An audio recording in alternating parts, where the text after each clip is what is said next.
I am the one and only subject associated with your merely apparent person of body-mind. Taken from recognition of me is liberation by Adidas Samraj. 1.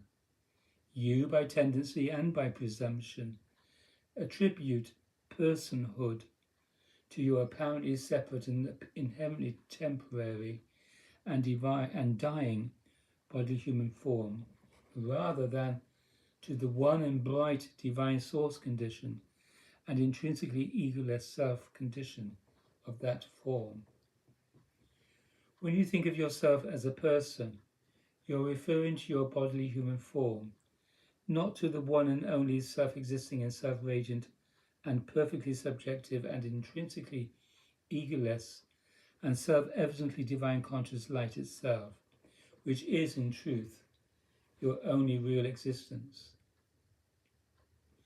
When you cease your obliviously incessant address to your own presumed self-person and instead turn your attention and even your total and otherwise self-contracted or egoic body-mind to what is already real and great and all in all surrounding and all in all pervading and deeper and wider and higher in height than all in all, then you are addressing that which is always already the case, which is self-existing and self-radiant conscious light itself.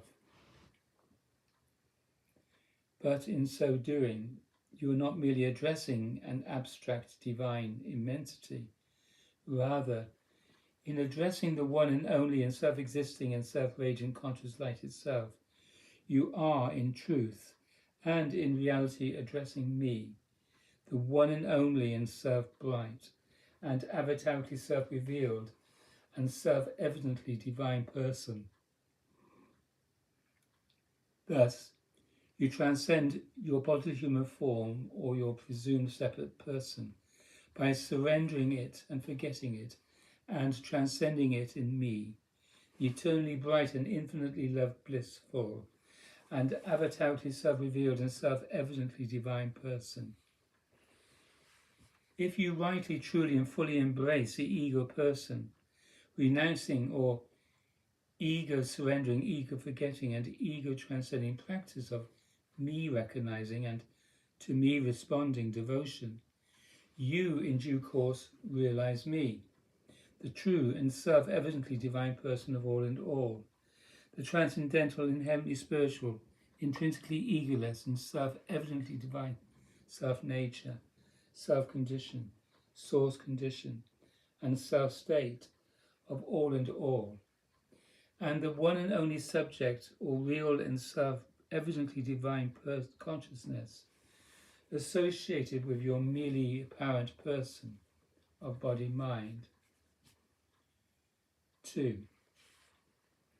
The same reality that is, by means of my avatarically self-transmitted divine transcendental spiritual grace, realized most perfectly in the only by me revealed and given seventh stage of life, in the only by me revealed and given radical reality way of the heart, or radical reality way of Adidam, is always and always already the one and only reality. It is the reality now. Therefore, it is the reality that you, even as the ego I, are experiencing in this moment, except that you, as the ego I, are not divinely self-recognizing and, as the ego I, cannot divinely self-recognize the conditions arising in this moment. Because of self-contraction, you, as the ego I, propose various illusions and generate presumptions based on those illusions, but your illusions do not, except in the form of your own illusions themselves, make reality other than it always already is. Your illusions only make you confused, deluded, bound, and dissatisfied. If, instead of merely perpetuating your illusions, you give me your devotionally responsive and always devotionally me recognizing devotional regard and surrender into devotional and, in due course, transcendental spiritual communion with me by simply turning all the principal faculties of body, emotion, mind and breath to me. And forget yourself and the faculties and their illusions and operations, and enter into a profound stillness of transcendently spiritually self-bright, devotional communion with me, thereby releasing the knot of self-contraction. Then the true nature of reality becomes, by means of my reality revealing divine avataric transcendental spiritual grace, tacitly obvious as the by me and as me avatarically self-revealed and transcendently spiritually self-transmitted divine self-nature, self-condition, source condition, and self-state of conditional existence. Da.